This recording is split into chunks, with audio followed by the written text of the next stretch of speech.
হাসরে যখন বিচার কাজ শুরু হবে তখন সর্বপ্রথম হিসাব নেওয়া হবে নামাজের। নামাজ হলো ভেস্তের চাবি, তা আমরা সকলেই জানি, কিন্তু জানা সত্ত্বেও আমরা নামাজ পড়ি না। প্রিয় নবী হাদিসে বলেছেন, বেনামাজিদেরকে দুনিয়াতেই 5টি শাস্তি দেওয়া হবে। বেনামাজিরা দুনিয়াতেই এই 5টি শাস্তি না পাওয়া পর্যন্ত মৃত্যুবরণ করবে না। মৃত্যুর আগে তাদের এই শাস্তি ভোগ করতে হবে। প্রিয় নবীর এই হাদিসটি অবশ্যই শেয়ার করে দিবেন। প্রিয় নবীর হাদিস জেনে যে ব্যক্তি অন্যের কাছে শেয়ার করলো না, তাকে প্রিয় নবী উম্মত বলে পরিচয় দিবে না।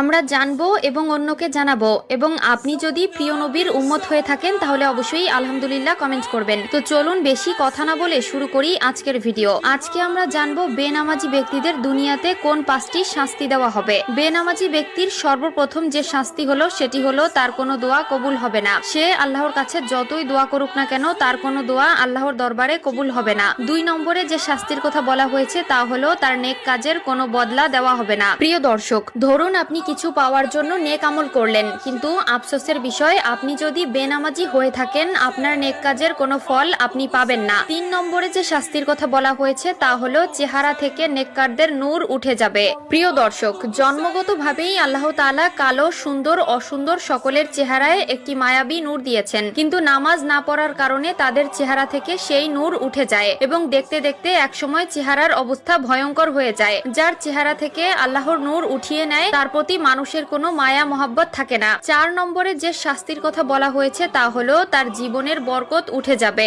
আয় রোজগারে বরকত থাকবে না, ব্যবসা বাণিজ্যে কোনো সাফল্য পাবে না, সংসার জীবনে একটার পর একটা অশান্তি লেগেই থাকবে।